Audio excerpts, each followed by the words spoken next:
So good morning, good evening, good afternoon to all. We're very glad you're joining us today for our webinar, Scaling Agile in Regulated Environments, Addressing the Challenges of Compliance with Applied Safe.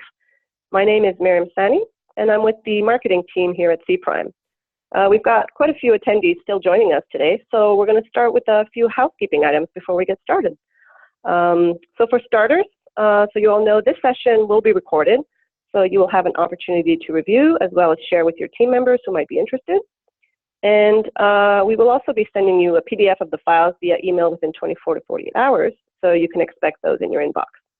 If you are experiencing any difficulties with the audio, just please enter a comment in your question pane and we'll do our best to assist you. Hopefully you have a lot of questions, and then you can enter those in your questions pane, and we will address as many as we can during the discussion portion of our webinar. So without further ado, I'll pass the floor over to our presenter, Peter Pedros. Peter, take it away.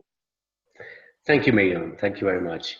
Good morning, good afternoon. My name is Peter Pedros. I'm a CEO and founder of PEDCO in Switzerland, and I'm happy today to talk to you today about scaling agile in regulated environments, or how to address challenges of compliance with applied safe. Here I show you a picture of myself. That's how I look like today. And to my bio, I have studied software engineering, finance and management, psychology, worked since 30 years, and I was worldwide responsible for lifecycle process methods and tools at the leading Swiss financial institute with 9,500 developers before I founded my own company. I have encountered Agile since 1999, when Kent Beck wrote his book, Extreme Programming Explained, here in Switzerland as well. And I'm also president of the board for computer science at the Swiss Association of Quality and a member of board of directors there. And the SAQ represents 80% of the Swiss industry as well. What I would like to talk today is about compliance, what it means if it meets agile development, what the motivation for process models are, role of a quality management system, and a lot of real life examples and customers. I would close the session today with some lessons learned and the conclusion, and hopefully a lively discussion. I plan to talk for about 45 minutes, and then this should leave us enough time to answer some questions. So if you talk about the context, why do we have scaled agility in regulated environments? We see here on the right side a lot of logos from different companies, Uber, eBay, Tesla, Airbnb, and so forth. And most of those logos for those companies, they are new on the market, or if they have been longer on the market, they changed dramatically their way of business. And with that, we see that we have an increasing competitive pressure. We have high innovation levels and high efficiency demanding, and we have a low time to market.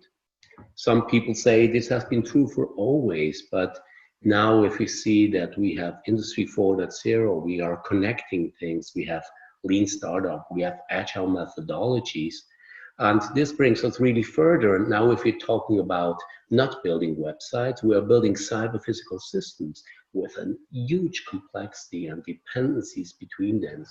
So if we think about agile teams of just 6 to 8 people, this is just way too small to build such complex systems like airplanes, airplane fighters, defense systems, and complex airplanes, and so forth. So we need to have an answer here. And on the same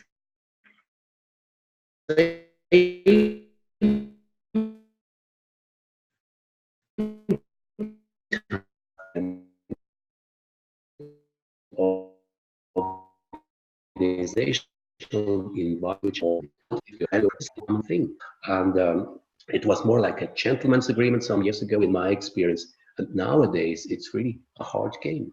And if you think this is just a very special case, there has been a study by Scott Ambler of disciplined agile delivery, and he asked a lot of teams of if they ever have faced compliance requirements, and it turned out that 68% of the teams are already facing compliant requirements. So if you take all that into consideration, it is clear that we need to have a strategy and a governance to steer that. Now, there are several frameworks on the market, and there is a wonderful study from version 1, which came out April last year. And this study from version 1 has been done since 12 years in a row, and they asked 3,800 companies worldwide, and it turned out that 29% of the companies are using the Scaled Agile Framework if we talk about scaling agility. 19% are talking about Scrum of Scrums, and if we take into consideration that Scrum of Scrum is somehow included in the Scaled Agile Framework up to the program level as well, it's almost 50%, which we can just cover with SAFe and Scrum of Scrums. 10% is for internally created method, and this number came down from 13% the year before, and there are some other frameworks as well. So because the Scaled Agile Framework is the clear leader in those frameworks, we will base most of our examples on the Scaled Agile Framework. And we see here the so-called big picture of SAFe in its largest configuration, the full SAFe configuration. It applies the power of Agile on the team level and takes it to the next level by leveraging the more extensive knowledge pools of system thinking and lean product development. And SAFe builds on core values such as alignment, building quality, transparency, and program execution.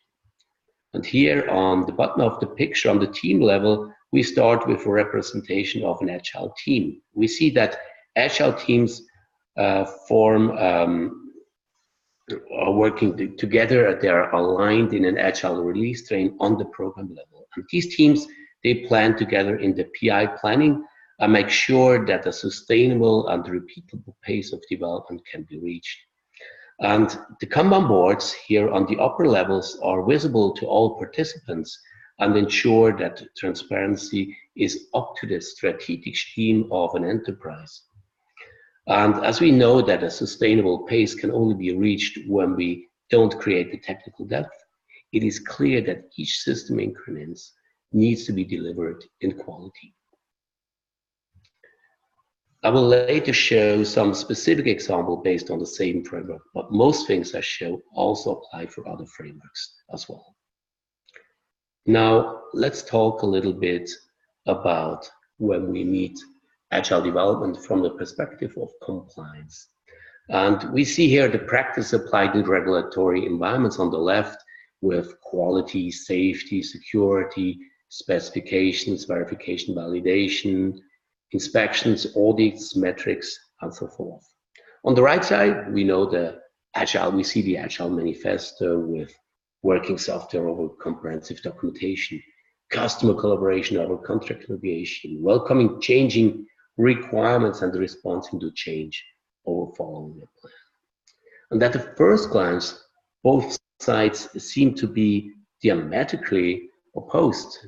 These are conflicting goals and disparate communities. And through rigorous state gate activities, the compliance world emphasis on demonstrating adherence to specifications through verification and validation activity, and it often must provide evidence of adherence to standards, and this is done with reviews, audits, sign-offs.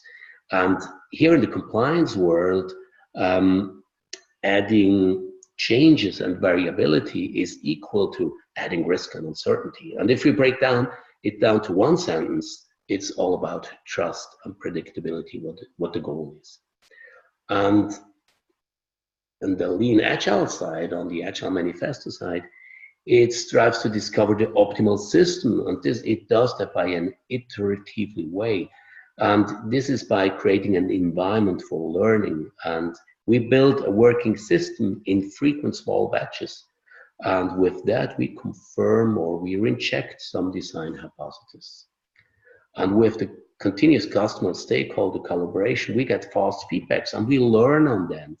And this means that we have an ability to adapt to new knowledge, to new things, and we have a validated learning. And so we can explore alternatives on the way. So we even don't really know what we will produce. And so, but at the end, we're going to produce something that really meets the needs of the customer and not something that they stated 5 years before.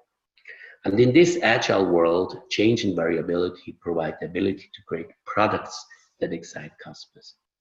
And now, since we have these fast feedback loops in Lean Agile, trust and predictability is built into the method, and that's why it fulfills the very same goal as that what regulatory environments are all about. It's trust and predictability. So this picture here from SAFE states that also the quality management systems, as we know it from waterfall methodologies, needs to be for agile frameworks as well. And in my opinion, it usually needs to take different life cycles into considerations as well. It is really quite normal that several life cycles exist concurrently in an organization. Anyhow, in a Lean Agile QMS, we have much more evidence building on objective milestones. For example, like a solution to demonstrate. It is running, it's verified, we can validate it, and it's documented in a compliant way to regulations. And all of that is done concurrently in one iteration here. So, because also the learnings happens faster, you can expect that the QMS itself will undergo faster, more changes than in the past itself. So we will release new versions of the QMS every 3 months, every PI. This is what we can expect. So if we take the Scaled Agile Framework, we see that it has most of the hooks which we need for compliance with high assurance systems. So first, we're going to build the solution incrementally. We apply fast learning cycles. We have objective milestones based on progress, on product itself, and process metrics. We organize around value. We build quality in with solution intent. We will talk about that later. And model-based system engineering. And we apply continuous verification and validation. And this includes compliance of concerns in definition of done and inspect and adopt as well. Before I continue now with the applied safe, we would like to start a poll here. And Miriam, we prepared something. Can you take that over, please? Yeah, sure, Peter. So for our poll, we have a question for you. Do you have a managed quality management system for Lean Agile processes in your organization?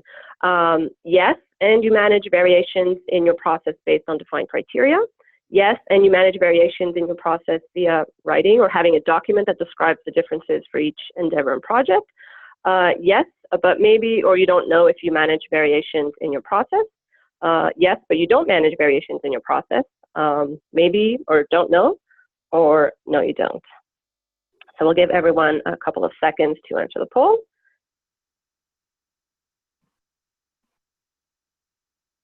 All right, let me share the results with you. Peter, about 46% of our attendees do not have a quality management system for Lean Agile processes. About 20% maybe, or they don't know. And 5% say yes, and they do manage variations based on defined criteria. And 5% also say they don't manage variations in their process. So I think we have a kind of a spread there. With about half of respondents saying they don't have. Is there something that surprises you in the current marketplace? Yes, I'm a little bit surprised. So I will adopt a little bit my presentation and go more into QMS.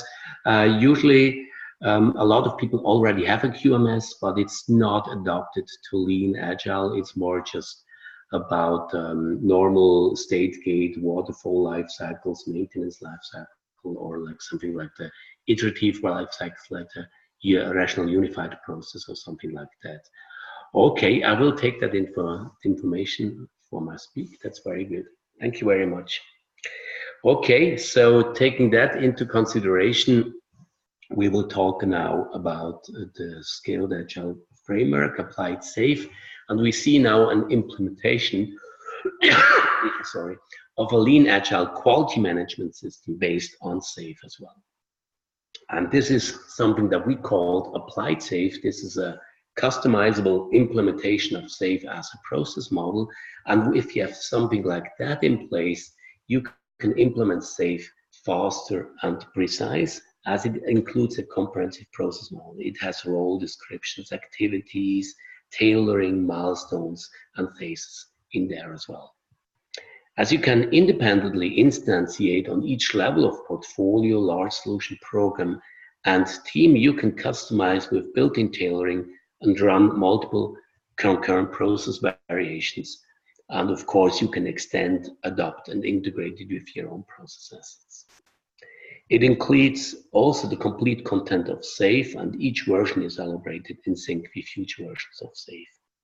It also includes compliance mechanism. This is an add-on on SAFe, and capabilities for regulated environments.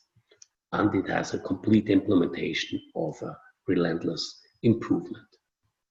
With that, you're gonna reduce the cost of delay to have such a QMS in place. If you don't have one, these 46%, this is quite some work, 20 person years on process engineering to do so. And if you're doing it, it will take you 2 years to get such a point. You can customize it and comply and customize it. There are a lot of sentences in the Scaled Agile Framework where we talk, do you need an architectural runway? Do you need to have value stream coordination and so forth? And this is built into a model as well.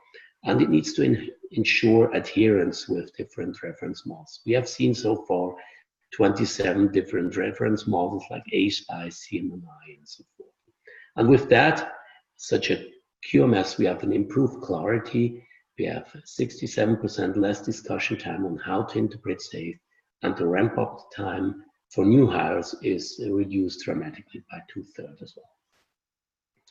So if we see scaled agility in regulated environments, then we see that most large-scale complex environments are dealing with varying levels of criticality, from safety critical to security critical, and such areas are mostly regulated, and it is necessary to comply with formal standards, directives, and guidance. And there's a plethora of regulations and standards, as we see here, which across different regulated domains and even countries. And if you look at them more concrete directly, we see that they want to see that we have somehow a defined and established quality management system, that we have transparency in execution and continuous compliance, that we talk about effective processes, that we know what we are doing, and that we just don't do everything which just has been said because it said so, and that we have a process compliance built in,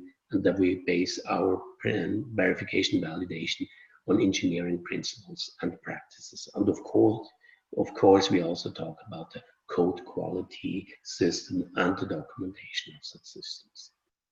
So the first pillar, I said, we need to have a defined process and an established QMS.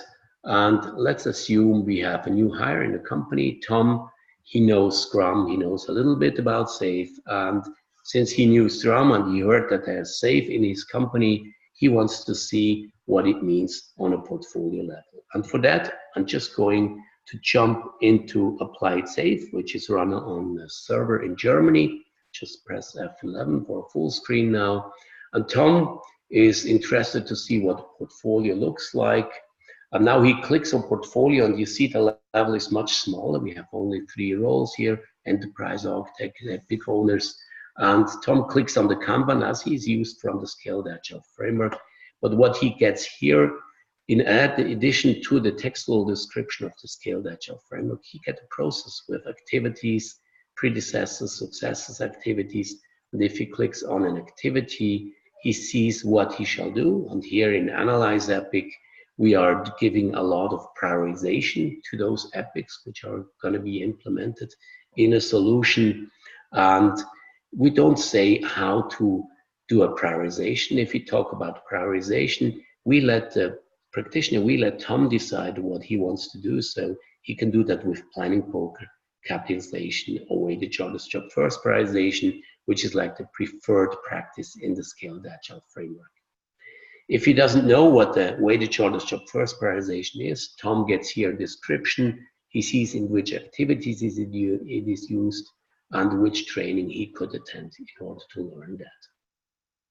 We go back to the activity of analyze epic, and we see here as well that we have always responsible role, supporting role, and accountable role, and with the complete RASIC, we have always clear who is gonna do what. And another important topic in processes is that we say what is gonna be produced. And here, for example, we have an epic lean business case. And if Tom clicks on that, he sees what it is. He has his template here as well. But more of that, we have a complete domain model of the Scaled Agile Framework.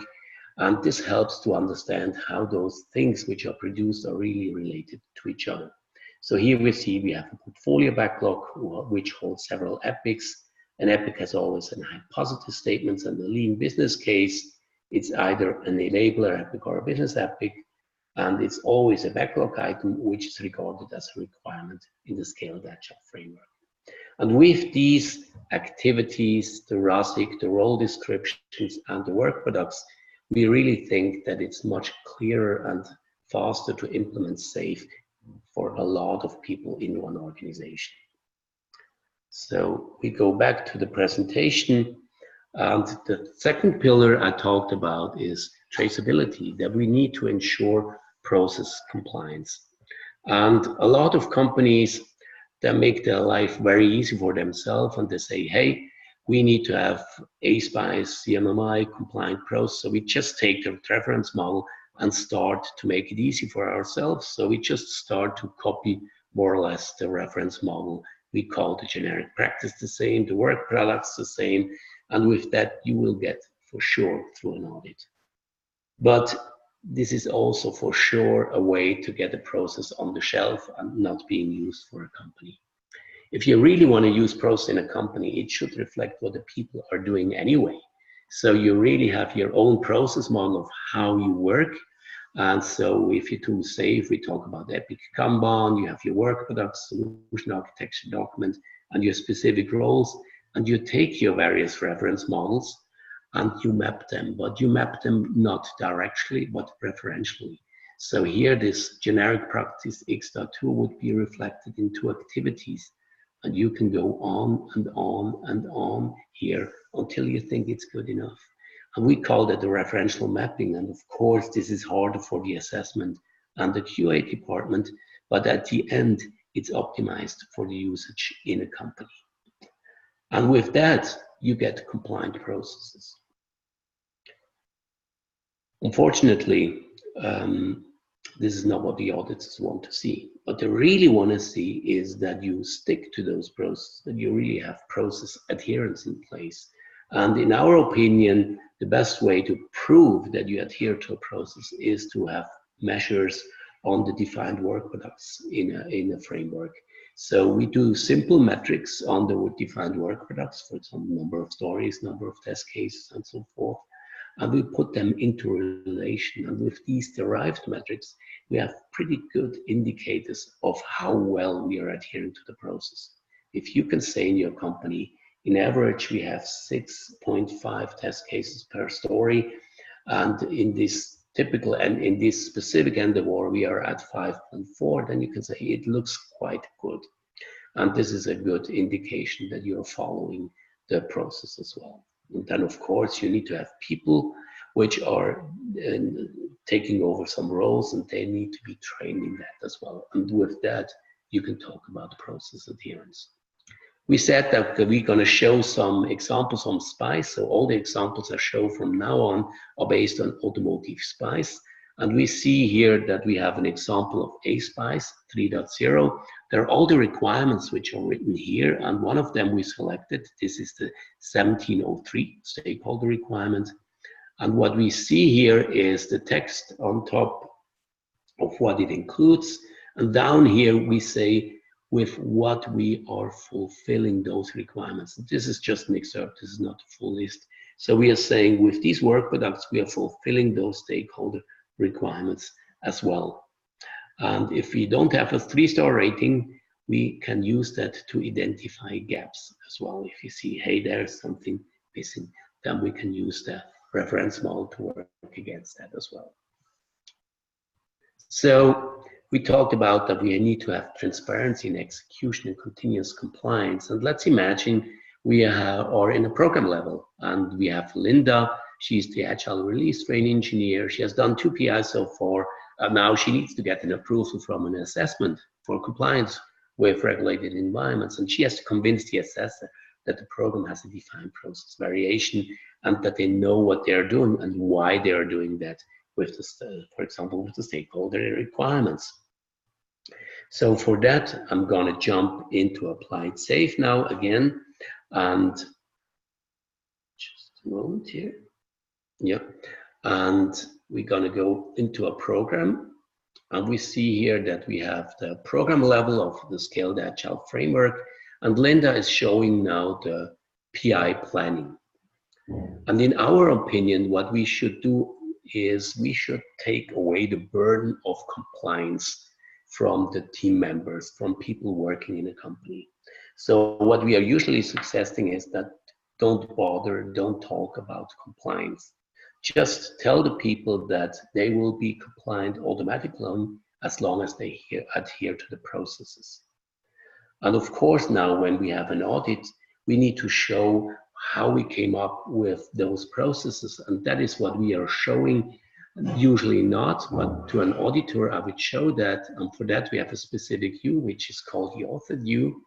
And now we see that in that process, PI planning, which we are doing anyway, this is pure safe, we see that we fulfill requirements of Automotive Spice. For example, we manage stakeholder requirement changes. We communicate agreed system requirements. We ensure consistency. And if you look at the various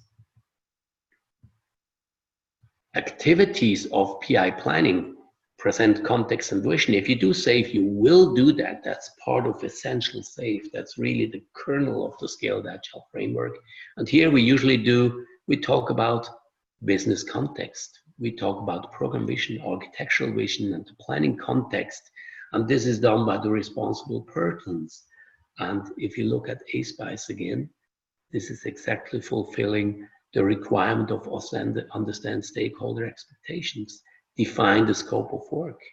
So this is really matching very well. We just need to find the right hooks of what it means in the Scaled Agile Framework and what was the outcome, which was like the goal of the regulated requirements.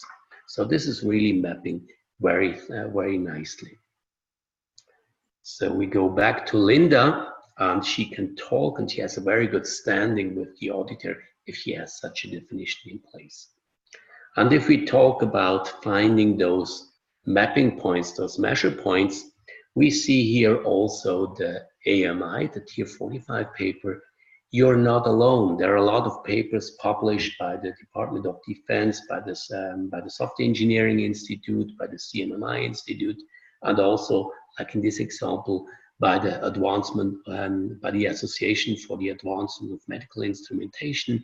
And here it's described how you can fulfill the FDA Chapter 11 requirements with Agile Development. And that's really very helpful to do so. And if you would like to read further about that, here is the blog entry to the document where you can find that document as well. Another bullet which we talked about, another pillar, is the effectiveness of process. So we need to manage process variations. And if you look at the Scaled Agile Framework, it's mostly common that we have 4 different configurations of essential, portfolio, large solution, full configurations. But if you look at the model in reality, it is not so easy. And the model behind it is that we have an enterprise which may or may not hold several portfolios. If you have a portfolio, it can consist either just out of programs or programs and large solutions. And if you have large solutions, it will always consist out of several programs. And it's always true that we have several teams per project. And if we take that model into place, into considerations, we see that, for example, Swiss Banking Institute could have 3 portfolios: trading, payment, customer, and we have several large solutions: reference data, market data, international payments, and then several programs, VDPS with its teams. Now, from the view of VDPS program, we have here a full safe configuration. If we take the view from a street side program, this would be a portfolio safe configuration. And it could be true that on the left side, we would have just one sole program started, and this would be essential safe. This exists all concurrently in a company, and this is reflecting the reality. This is not a meta level. This is real, all the endeavors which are going on in a company. So if you see all those boxes, they can be very different, and this variation needs to be handled. For example, this here could be an application which is not shown to public, so we have different meanings for that, and other projects that they are business critical and long term, they have to be documented differently. So this needs to be adopted as well, and this is done by the implemented tailoring, and this needs to be done by the people themselves. Only they know their own programs. I just want to show that very briefly here in Applied Safe. For that, I'm going back to the Scaled Agile Framework, and we are here still in the same program, and you see that this is not changeable. It has a stop sign here, and if I am the release train engineer, so I'm responsible for the ceremonies of the methods, I can change the process versions. By doing that, I have to go on an open revision, and I'm the only one who's seeing that. And as soon as I have that, I can change that. Now we have set it up that way that all responsible persons on each level, Scrum Master on team, release train engineer on program, and so forth, can change their own endeavor. So we could do that here by starting a tailoring assistant, and this is a controlled way of changing things. So we can have a one-button configuration, like saying save portfolio, but if you go into specific changes, we can say, hey, it's still a portfolio save configuration, and now does your train needs to be coordinated with other trains? And if you're a trained release train engineer, you could answer those questions. They're coming from the Scaled Agile Framework. So let's say no, and do you want to work with program epics in your program Kanban? And in the aspect and adapt of the program, you probably said, this is not really working for us, so we don't need it. So we just say with these 2 answers, give me a preview what is happening on that process. And I see now that there have been things removed, 16 things have been removed. And we see some activities, metrics, decisions, work products have been removed. And that may interfere with those regulations in the Automotive Spice. Now you can check, is that really that's something that I want or not? And if you're fine with that, you can save it until you release it to the people. And that's the new behavior of your specific team, your specific program. And that is how we can handle that. So this is really something that is very helpful, and it helps to reduce the waste in the processes, because the processes really reflect what the people are doing in reality. It doesn't help if you say in your processes that you need to check the hardware if you don't produce hardware, for example. So this is all I wanted to say about managing process variations. And now we should talk about engineering based on safe principles. And there are some things like the solution intent and the model-based system engineering and definition of done, which I would like to talk about. But before we start with that, we know that in the Scaled Agile Framework, we talk about building solutions and compliance incrementally. So we have rapid learning cycles, which increase the quality and reduce the risk. And we see here that by building smaller working parts of the solution early, it allows verification and validation and compliance activities to begin very soon and on a very small scale.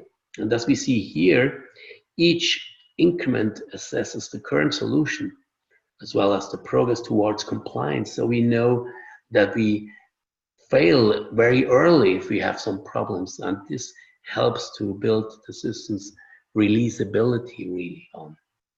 So the specifications, they grow over time and in small batches and with faster feedback on decisions, and this gives us the opportunity for continuous review and assessment. And in short, this means that the specifications evolve themselves with the system. And SAFE addresses this by focusing on small, predictable batches of new functionality and frequent PDCA, the Deming circle, the plan, do, check, act cycle. And this is a validated learning from each PDCA cycle. And this is incorporated into the next planning of the next program increment. And this has the advantage that compliance concerns are addressed in small batches as the system evolves. And we don't wait until the very last end where we never have done that. So we have done those compliance checks already 5 times. So we know on the 6th times we won't fail on that. So this is really something that gives you trust and predictability again. This is all what it's about. So we see here one element of SAFE, which is called the solution intent. And when we build systems that have an unacceptably high cost of failure, one significant barrier of agile adoption is the need for a more rigorous definition and validation of system behavior. While many practitioners, as we said before, resonate more with the Agile Manifesto value statement of working software over comprehensive documentation, this can become really a conflict for enterprises which need both. So we have here specifications, capabilities, models, tests, functional tests, and this all needs to be traceable for the whole solution. So engineering of complex and highly reliable solutions requires and creates large amounts of technical information. And much of this information reflects the intended behavior of the solution. So features, capabilities, stories, interfaces, customer specifications, and so forth. And in many cases, and most cases in regulated environments, this information must become part of the official record, whether we out of necessity or regulation. And building systems for which behavior must be ensured, including life-critical systems, mission-critical systems, and other governance systems, there we mean that traceability is a mean to help that we ensure that the system behaves as it is intended. That's why we have traceability, and traceability connects the elements of a solution intent to each other and to the components of the system that realize the full system behavior. And in easy speaking, it contains what the current system does now and what changes are intended for a future state. If you look that up in Applied SAFE again,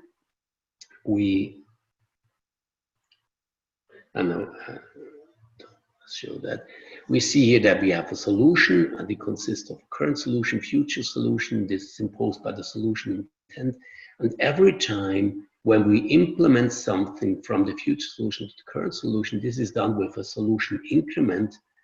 And that solution increment is steered with the solution increment definition of done. And definition of done is really something that is most critical. I guess that we are all aware of definition of done for stories as it used in Scrum. DODs are needed to ensure that certain activities are executed in order to name something as done. If this is not done correctly, we fall into a false assumption of speed and increase just the technical depth. So we have a lot of almost done stories here. And SAFE supports continuous verification by incrementally building the necessary artifacts in the solution intent over a series of PIs. So we have more PIs before and later PIs as well. Verification activities are implemented as a part of the flow. And this can be done either as a backlog item or via definition of done, as we have shown here.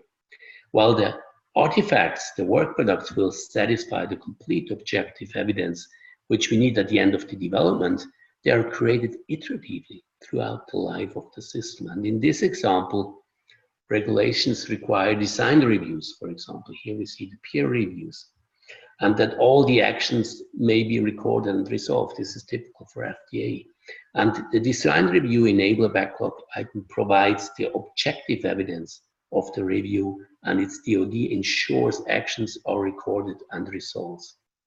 And if needed, actions themselves could be tracked as an enabler story as well.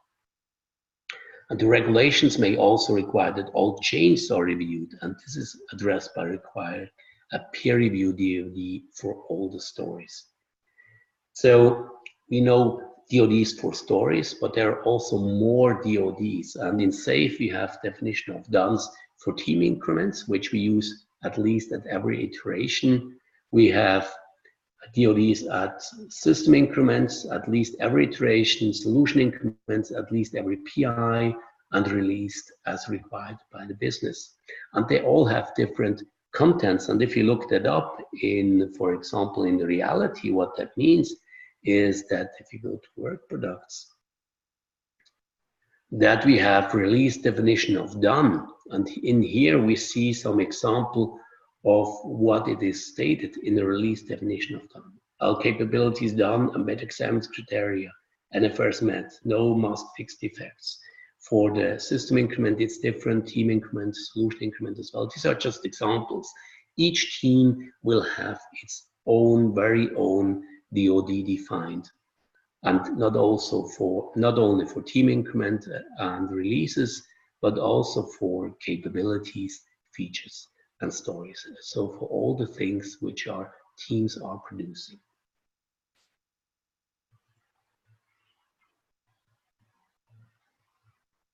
The last pillar we said is relentless improvement, and this needs to establish a lean, agile learning organization. And by definition, for doing that, we need also to have processes in place. So we need to make sure that our processes are assessed, that our process gets defined, that we improve, that we have a management for our improvement ideas, because there are a lot of good new ideas going on, and we need to train processes in our company. We need to roll them out, and we have to make sure that we have organizational learning. And if we look at those processes together with governance, we just call them quality process for mature agile organizations, because that is what is usually meant with organizational process focus in CMMI and Automotive Spice as well, that we know what we are doing and we know how we enhance it and how we make the organization better. So let me conclude with some lessons learned. Lessons learned is that you really have to be very clear on what is compliance and what is not. Once you have understood lean, agile, and the reference model, it's surprisingly straightforward to do such a mapping. And in our experience, it takes 3 to 6 weeks to do a complete mapping of a reference model. And there's a beer trap as well. A lot of people, they see something stated in the regular reference model, and they just say, hey, we need to produce that and that because it says so in the regulated environments. And what we say, you always need to map compliance elements to value-adding deliverables. It's not okay to produce something just because somebody said so and you don't know why you should do that. So you need to have automation mechanisms to prove the mapping, as I have shown in that picture with the 3 stars. And a lot of reference models, some of them, not all of them, ask for process and product-specific requirements. And you need to scope those requirements for the purpose. So product-specific requirements, there are features or stories for a product, and only the process-relevant requirements needs to be mapped to a process as well. Of course, it's a negotiation game. A lot of times, if you talk with an assessor, he will have his experience backpack as well. So you need to have a good standing. But in our experience, the auditors are kissing your feet if you show them mappings like we have done. If you give them access to those systems, they will see, aha, they have really done it seriously. And you need to demonstrate compliance in small iterations based on flow, as I just explained before. You are not alone. There are a lot of guidance of how to do that. You don't have to reinvent the wheel again. So this comes into play with the Guide to Scrum and CMMI, the Tier 45, and so forth. One specific learning which we had as well is that you need to separate between what shall be done, the activities of how something is done.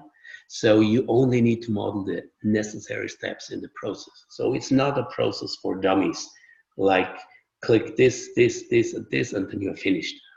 So that really needs to have process heuristics so that the process is really usable and help for the people. And you need to ensure that the practices, if you talk about prioritization, that they can select them by themselves. So they can say, hey, planning poker fits me more than weighted shoulders to first person, or in contrast of that. But that is really something that the people need to be able to do by themselves. And of course, the quality management system itself needs to be easy accessible and easy to use as well.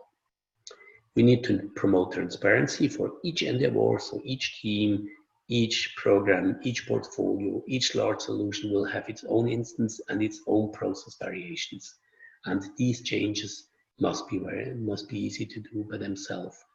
We have the concept that we should give that freedom to each responsible for each endeavor. So a Scrum Master can decide if he wants to use Kanban or Scrum, and just trust that they will do good as well. Depending on the attributes of a solution or an existing documentation, the form of DoDs can vary very, very much. And as we have seen, commercial frameworks such as SAFe are an excellent starting point to be applied in the development of high assurance systems. To conclude, I'm not going to read through all that. You're going to get the slide deck afterwards. Just to finish up, as we have shown in the last 45 minutes, scaled agility can be successfully applied in regulated environments. Some organizations operating in regulated environments have historically struggled to balance the principles and practices of lean agile development with the hard reality of having to create systems that simply cannot fail. And some agile methods and even practitioners share in this plane. So team-level agile practice strive to optimize teams, but not to the value team streams. So this sometimes leaves the incorrect impression that making teams go fast with agile equates to no documentation, no requirements, no specification, no oversight, and this is wrong. But as a consequence, some organizations have drawn back to the conclusion that agile practice cannot work in their industry. SAFe and Applied SAFe has the necessary features to address the scalability, quality, and compliance needs for those organizations. SAFe is currently being used of many product development efforts, including medical device, commercial aircraft, space vehicle, banking and financial systems, and so forth.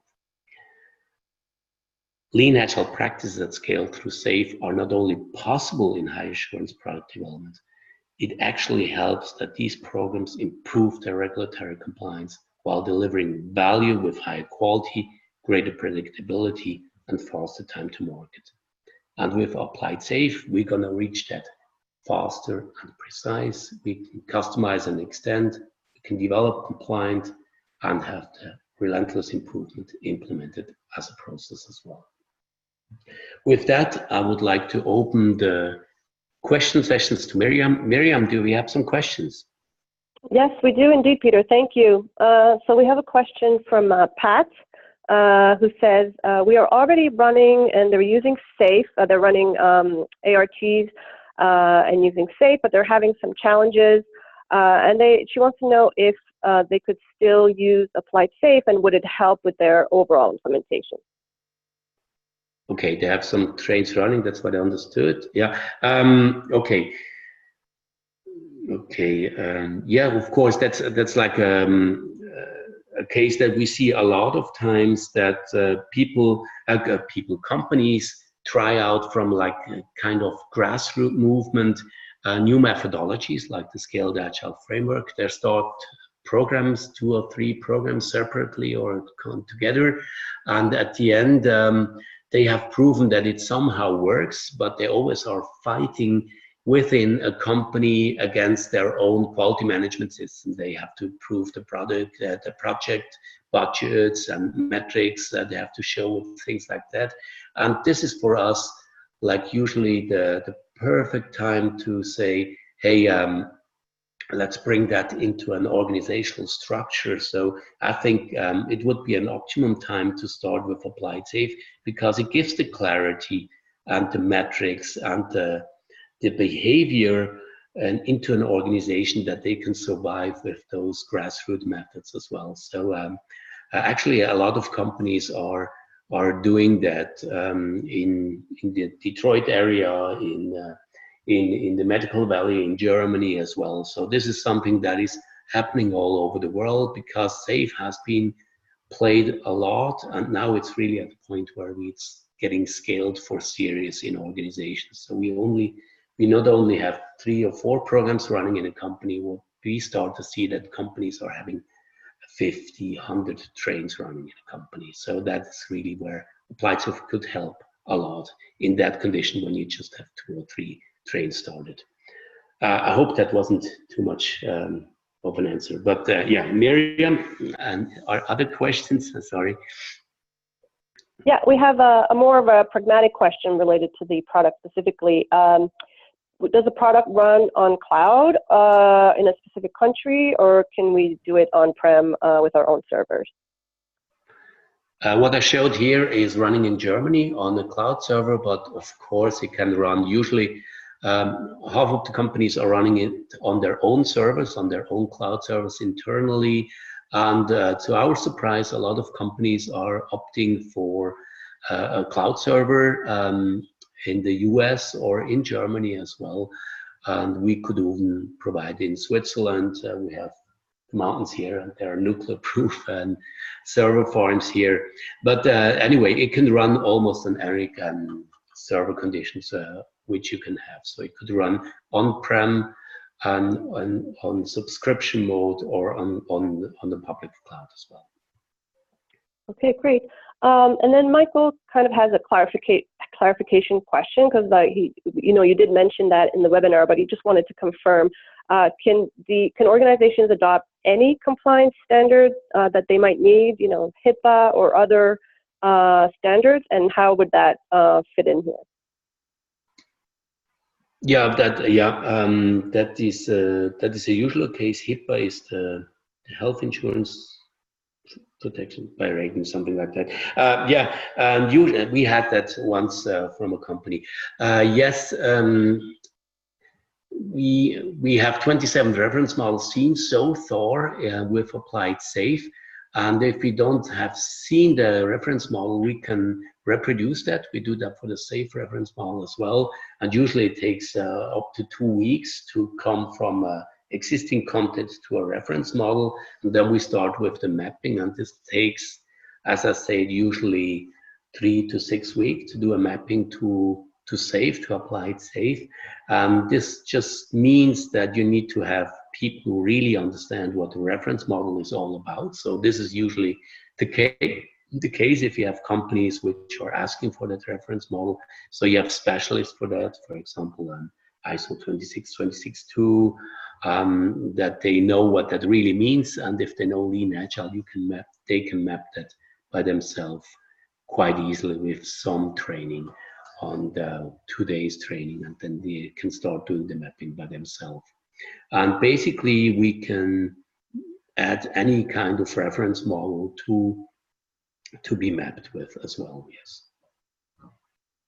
Okay, thank you, Peter, and thank you for the question. So we have another kind of more general question, but I think one that's kind of interesting because it brings in a kind of a different twist on the compliance aspect.